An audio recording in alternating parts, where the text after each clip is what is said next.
Hello, welcome to week 2, lecture 3 of the Geology of Nebraska, and today we're going to be talking about the history of the geologic timescale.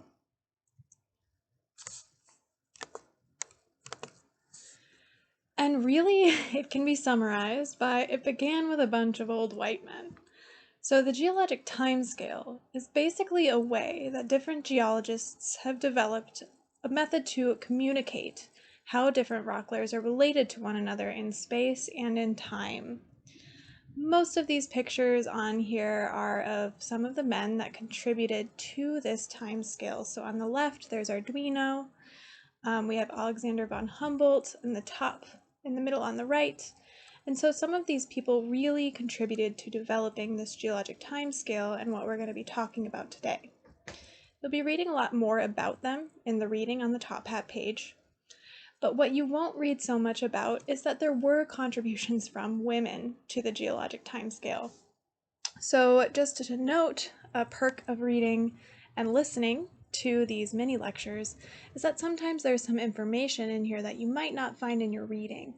And sometimes that information is also elaborated on a little bit further. So it's always beneficial to listen to these mini lectures. So Ethelred Bennett lived from 1776 to 1845, and she was actually one of the first female geologists. She worked with the England Geological Society, and she had a paleontological focus. So something that we discussed last week was faunal succession and the use of biostratigraphy to help relatively date rocks. And so she was really helpful in developing the geologic timescale at the time, though many texts won't tell you about that. The early geologic timescale, as we'll discuss it today, was first really developed by Arduino in Tuscany, Italy in 1735. And he was looking at the mountain ranges in Tuscany and trying to figure out how these rocks differed between one another in time. So he developed a very primitive scale, as you'll see here. So primitive would be the oldest rocks. And those are at the center of the mountain and were typically made of metamorphic or igneous rocks, as pictured in the red box. He divided the secondary, or the second oldest unit, as rocks that were sedimentary but heavily lithified, like the sandstone shown in the image in the green box. And then finally, at the base of the mountains on the edge of the range, there were tertiary rocks. And so these tertiary rocks were horizontal sediment that were loosely compacted and maybe not even cemented at all. So his early distribution or contribution to the geologic timescale was primitive, oldest, followed by secondary, and then followed by tertiary. And in a way, this was the foundation for the geologic timescale as we know today.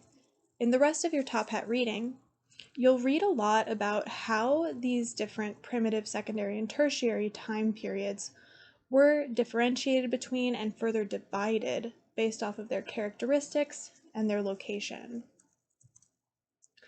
The geologic timescale is therefore a hierarchical scale. So what that means is there are larger sections divided into smaller sections. We do this with a lot of different things as humans. So for instance, something that you're probably most familiar with is just human time. So one day is the larger division on this hierarchical scale, and that's divided into 24 hours, and then that's divided further into smaller divisions of 1,440 minutes, and then that's divided even further into smaller divisions of seconds, or 86,400 seconds. So you've seen these hierarchical scales multiple times in your lifetime.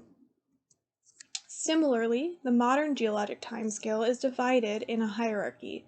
So our larger divisions, which you could think of as days, would be our eons. Our minutes, or our hours would be eras. Our minutes would be periods, and our seconds would be epochs. So the main eon that we're going to be focusing on for the geology of Nebraska is the Phanerozoic. That's divided into 3 eras: the Paleozoic, which means ancient life, the Mesozoic, which means middle life, and the Cenozoic, which means recent life.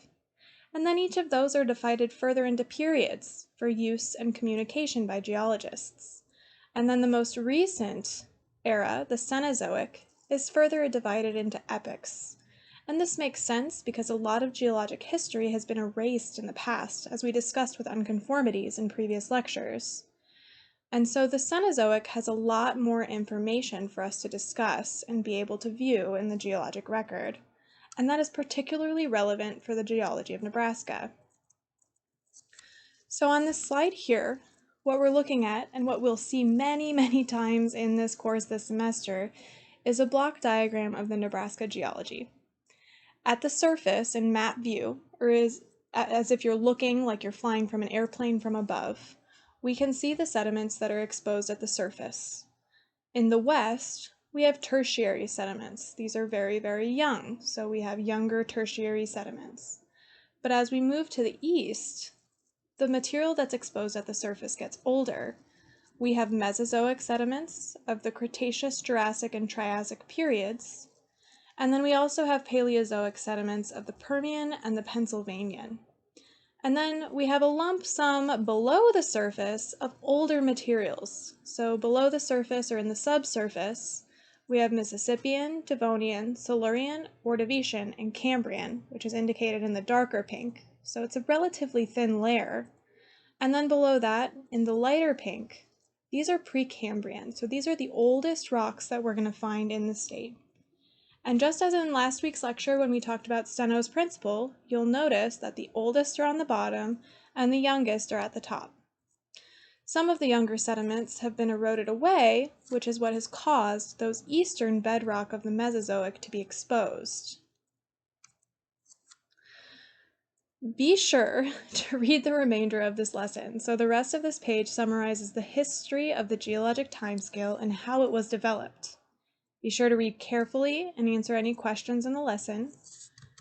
And remember that material from both these mini lectures, as I said before, and the Top Hat pages can be used for quiz materials. If there are any questions, as usual, I will be having office hours on Monday, Wednesday, and Friday. Mondays it will be from 10 to 12. Fridays it will also be from 10 to 12, but on Wednesday it will be from 10 o'clock to 11 o'clock a.m.